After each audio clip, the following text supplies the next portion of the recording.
I'm totally willing to close the border, but Mexico, of the last 4 days, has done more than they've ever done. They're apprehending people now by the thousands and bringing them back to their countries. If they continue that, everything will be fine. If they don't, we're going to tariff their cars at 25% coming into the United States. Let's bring in our panel now. Byron York, he's the chief political correspondent of the Washington Examiner. Molly Hemingway, the senior editor at the Federalist, and Charles Lane, opinion writer for the Washington Post and author of the new book, Freedom's Detective, which comes out on Tuesday. So the president, and we talked about this yesterday on the panel, taking a little bit different tack, saying not going to close the border right away.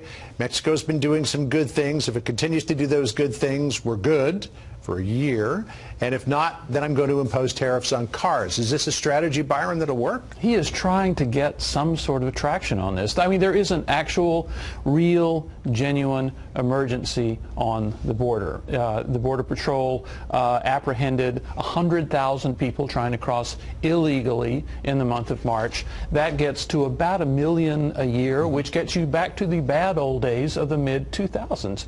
But Democrats are still calling it a fake emergency, and the things that he needs to do, like changing our asylum situation and dealing with this large number of people coming over, not trying to avoid detection, but just turning themselves over to the Border Patrol, he can't get anything done right now, which is one of the reasons he was promoting the sections of barrier that they actually have built, quite a few miles of that. The president says, Molly, that he's getting Mexico to act through the threats that he has been issuing about closing the border in the last few days. But will Congress ever act on this? Well, that's what I think is interesting. People are very much focused on what the president is saying and what the president is threatening.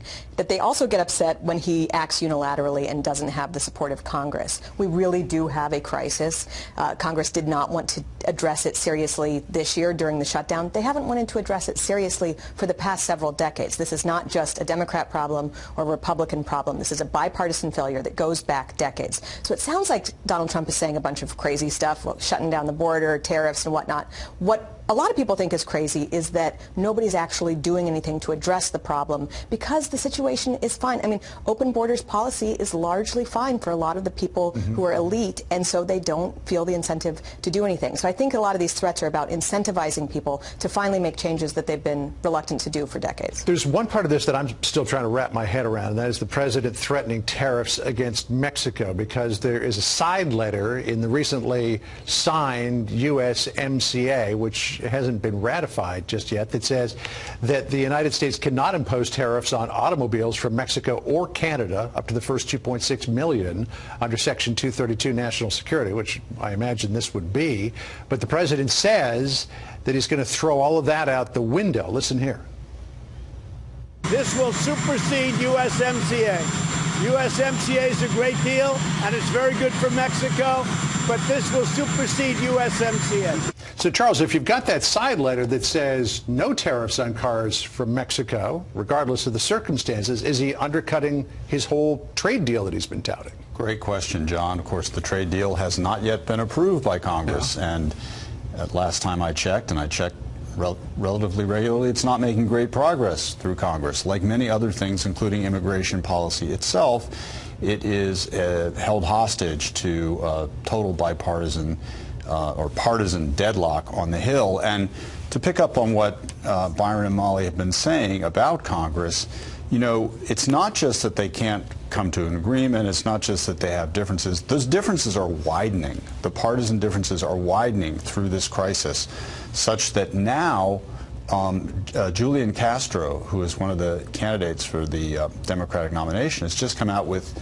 his immigration plan, which is a very anti-enforcement plan, which he is sort of planting the flag around that, and that is becoming the new kind of position on the Democratic Party. So you're going to have, like, over here the Republican position is build a wall, and over here the Democratic position is not exactly abolish ICE, but soften ICE, and it becomes harder and harder to see how we're going to get to that bipartisan compromise, which everybody at least used to think is what we needed. It's been an intractable problem for decades and continues to be. Let me switch gears here, because we got a new development on the Ways and Means Committee petitioning the IRS for 6 years of the president's tax returns. In a letter from William Consovoy, who's the president's latest addition to his outside legal team, to the Treasury Department, addressing Section 6103 of the IRS tax code, William Consovoy writes, quote, "While that section allows Ways and Means to obtain tax returns and return information under certain conclusions, the committee's authority is subject to important constraints. These constraints extend to the ordinary taxpayer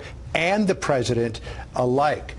He goes on to say his request is a transparent effort by one political party to harass an official from the other party because they dislike his politics and speech. What's going to happen here, Byron? Will Ways and Means get these tax returns? Well, it's going to go to the courts. I think the first thing you need to say is this is actually a fishing expedition. That's the fact below all this. The question the courts are going to have to decide is whether the Democrats have to say they have a legitimate legislative purpose in getting these tax returns, which is why when you saw the letter from Richard Neal to the IRS, he talked about reforming and streamlining and improving the audit process. So they need to see the president's tax returns to make their audit process better. Now, will courts buy that? I don't know, but it's going to be settled by judges. How do you predict this will go, Molly? Well, there's a legal battle, but there's also a political battle. And I think that you saw the president reframe some of these fishing expeditions as presidential harassment. There's a general view that maybe going for impeachment would not help Democrats against the president. He's sort of bucketing it all together, whether they go for impeachment or not. Just this level of presidential harassment, he's trying to say this is unfitting for him to have to deal with. They could do a lot, and I generally think Congress has the right to go for what it wants to go for, and that if people don't like it, they can take it out at the ballot box. But they need to make a better case for why they're going for this, and they haven't even tried. To the border, we are awaiting President Trump to show up at Calexico, California. But before he left Washington, D.C. this morning, he did threaten a 25% tariff on all autos made in Mexico, whether they're from U.S. companies. These are cars made in Mexico, shipped to the United States. And he says this will, quote, supersede the new NAFTA or USMCA deal.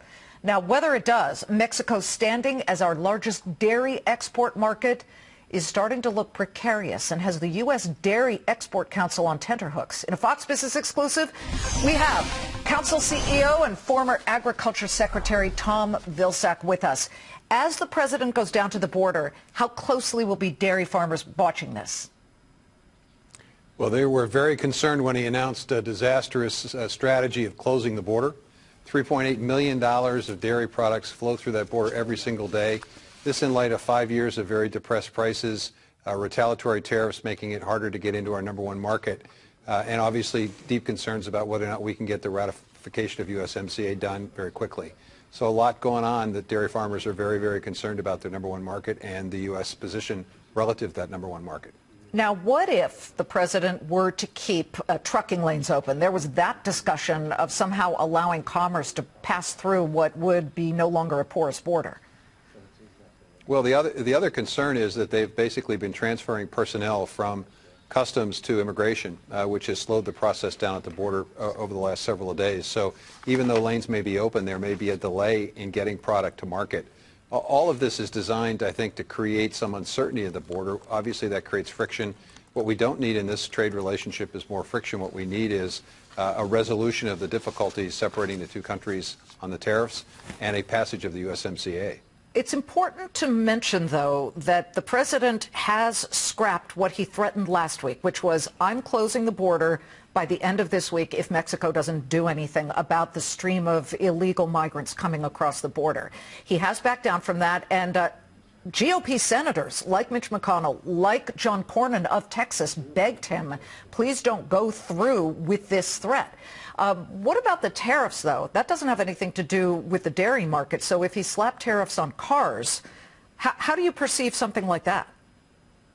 Well, that impacts the relationship between the two countries and makes it potentially more difficult for Mexico to pass the kind of labor reforms that are central to the ability of our Congress to get the USMCA passed.